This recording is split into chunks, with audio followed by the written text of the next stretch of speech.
Hello student, good morning. मैं जनार्दन सिंह आपका online classes में पुनः स्वागत करता हूं। जैसा कि हमने कक्षा 11 रसायन विज्ञान में एसपी संकरण यानी संकरण के विषय में हमने आपको पिछली वीडियो में समझाया था। आज हम उसी संकरण को आगे क्रम में लेंगे। तो हमारे पास आ जाता है sp2 संकरण, अर्थात sp2 संकरण किसे कहते हैं, उदाहरण द्वारा समझाइए। ये क्वेश्चंस अक्सर पूछ दिया जाता है फर्स्ट ईयर लेवल के लिए। तो चलिए इसे भी कंप्लीट कर लेते हैं। sp2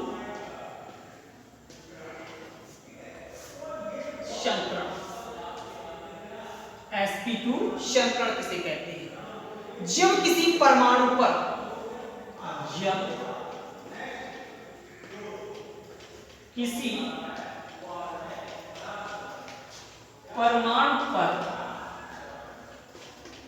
बाह्य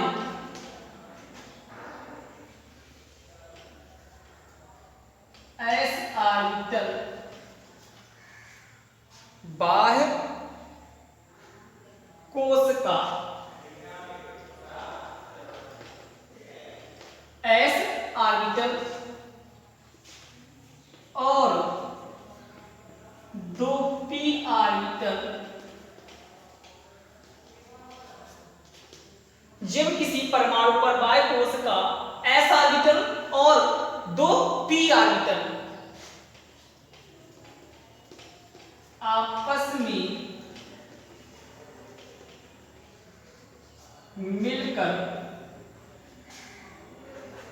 3 नए कक्षक बनाते हैं, उसे sp2 संकरण कहते हैं। फिर समझ लीजिएगा, जब किसी परमाणु पर बाह्य कोशिका एक s ऑर्बिटल और 2p ऑर्बिटल आपस में मिलकर समान ऊर्जा का 3 नए कक्षक का निर्माण कर दे, उसे क्या कहेंगे आप? sp2 संकरण कहेंगे। जैसे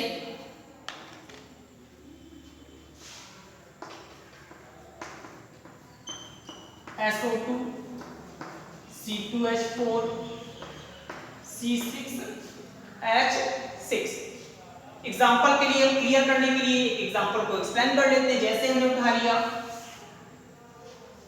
C2H4 में, संरचना इसकी क्या बनेगी?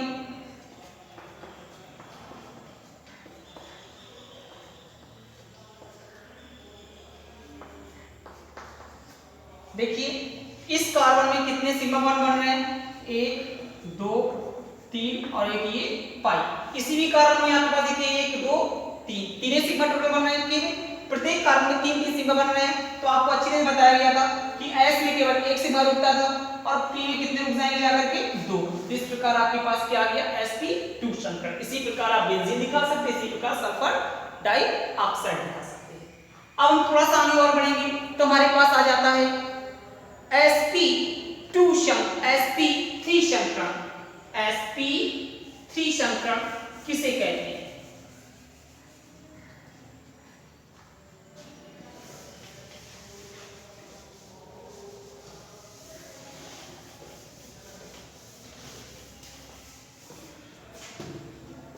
sp3 संकरण जब किसी परमाणु पर बाह्य कोशिका एक s ऑर्बिटल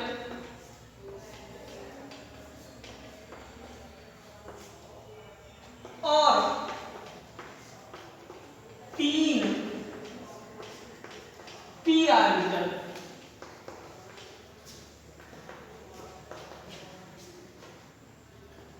आपस में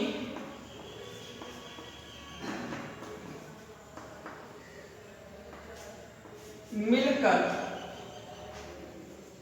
समान ऊर्जा के 4 नए कक्षक बनाते हैं उसे sp3 संतरण कहते हैं। फिर समझ लेते हैं, जब किसी परमाणु पर बाह्य कोशिका एक s ऑर्बिटल और 3 p ऑर्बिटल आपस में मिलकर के 4 नए कक्षक, वो भी कैसे, समान ऊर्जा के बनते हैं, इस प्रक्रम को आप क्या कहते हैं, sp3 संतरण। जैसे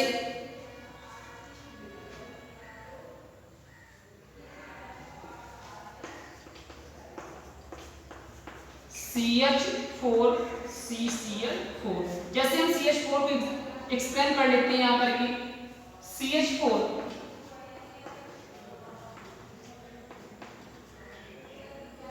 कितने सिग्मा बने, 1 2 3 ये 4, क्या बन जाएगा, एक S खा गया, 3 P, तो क्या बन गया करके sp3 संतरण। अब हम आ जाते हैं जो अदर क्वेश्चंस में लगे होते हैं, जैसे हाइड्रोजन बंध, ध्रुवी बंध, अध्रुवी बंध किसे कहते हैं, इनके विषय में भी जान लेते हैं, जिससे कि आपकी केमिस्ट्री बहुत अच्छी हो जाए, क्योंकि अलग अलग क्वेश्चंस किए जाते हैं तो आप डिस्टर्ब हो जाते हैं। तो चलिए अब हम देख लेते हैं ध्रुवी बंध। हाँ, तो चलिए देखते हैं ध्रुवी बंध। ध्रुवी बंध किसे कहते हैं,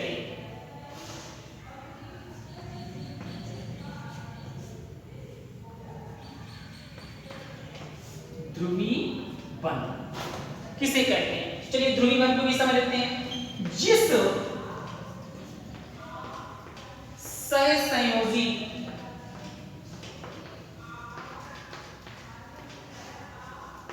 बंध में आयनिक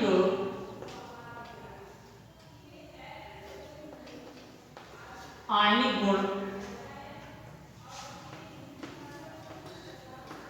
उपस्थित होता है, उसे ध्रुवी बंध कहते हैं। जिस सहसंयोजी बंध में आयनिक गुण उपस्थित होता है उसे क्या कहते हैं, सहसंयोजी, ध्रुवी सहसंयोजी बंध कहते हैं या ध्रुवी बंध कहते हैं। तो चलिए जैसे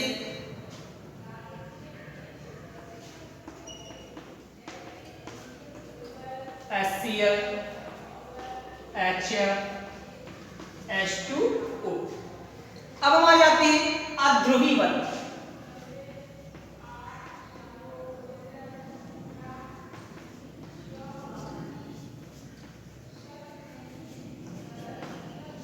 अध्रुवी बंध किसे कहते हैं, तो जिस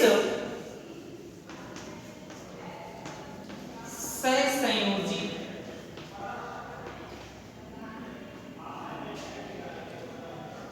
बंध में आयनिक गुण नहीं पाया जाता उसे क्या कहते हैं, अध्रुवी बंध कहते हैं। जैसे O2Cl2H2 ये आयनिक नहीं होते हैं। अब हम आ जाते हैं जो हमारे पास इंपॉर्टेंट बंध लगा हुआ है, हाइड्रोजन बंध। हाइड्रोजन बंध किस, हाँ तो चलिए देखते हैं हाइड्रोजन बंध। हाइड्रोजन बंध किसे कहते हैं, हाइड्रोजन बंध जब एक प्रबल ऋण विद्युतीय परमाणु, जब एक प्रबल ऋण विद्युतीय परमाणु ए से सहसंयोजी बंध द्वारा जुड़े, ए से सहसंयोजी बंध द्वारा जुड़े परमाणु में दूसरे प्रबल ऋण विद्युतीय परमाणु के मध्य एक क्षीण बंध उपस्थित होता है, उसे क्या कहते हैं, हाइड्रोजन बंध। जैसे एक कोई हमने प्रबल ऋण विद्युतीय परमाणु ए ले लिया जो किससे जुड़ा हुआ है, O से, ये B हो गया, तो इसके मध्य जो बंध बन रहा है क्षीण बंध, इसे क्या कहेंगे आप, हाइड्रोजन बॉन्ड। इसे क्या कहेंगे आप, हाइड्रोजन बॉन्ड कहते हैं। अब क्वेश्चन ये बना कि हाइड्रोजन बंध कितने प्रकार के होते हैं? तो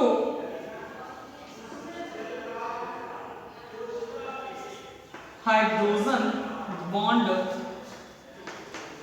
2 प्रकार के होते हैं।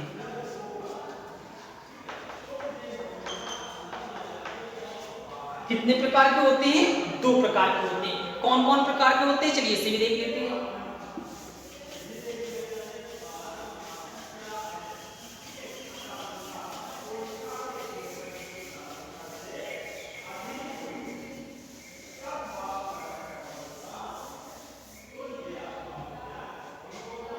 कौन सा आ गया हमारे पास? अंतरा अणु। नंबर 1 कौन सा है हमारे पास? अंतरा अणु हाइड्रोजन बंध। अंतरा अणु का हाइड्रोजन बंध। नंबर 2 अंता अणु हाइड्रोजन बंध। नंबर पहला कौन सा था? अंतरा अणु हाइड्रोजन बंध। नंबर दूसरा कौन सा था? अंता अणु हाइड्रोजन बंध। तो अंता अणु हाइड्रोजन बंध किसे कहते हैं? तो इसकी परिभाषा देख लेते हैं। 2 या 2 से अधिक अणुओं के मध्य, 2 या 2 से अधिक अणुओं के मध्य, 2 या 2 से अधिक अणुओं के मध्य बने हाइड्रोजन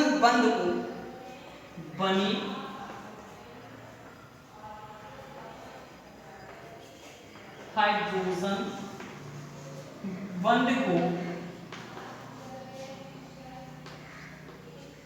अंता अणु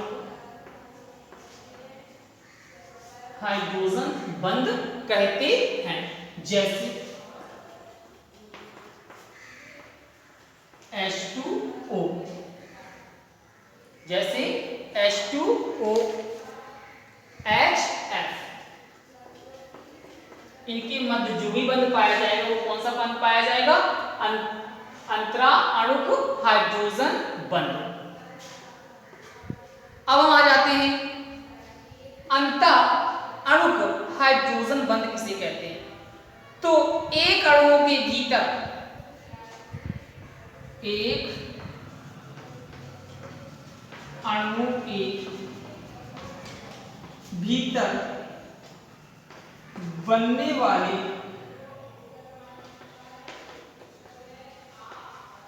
हाइड्रोजन बॉन्ड को अंता अणु का हाइड्रोजन बंध कहते हैं। जैसे एथिल एसीटेट, जैसे भी क्या आ गया? एथिल एसीटेट, या आर्थोनाइट्रोफिनॉल, या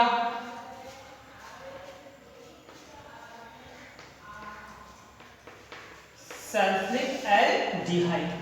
इनमें जो बंध बनेगा उसे क्या कहेंगे आप? अंता अणु हाइड्रोजन बंध कहेंगे। इसमें जो बंध बनेगा उसे क्या कहेंगे आप? अंतरा अणु हाइड्रोजन बंध कहेंगे। आज के लिए इतना ही।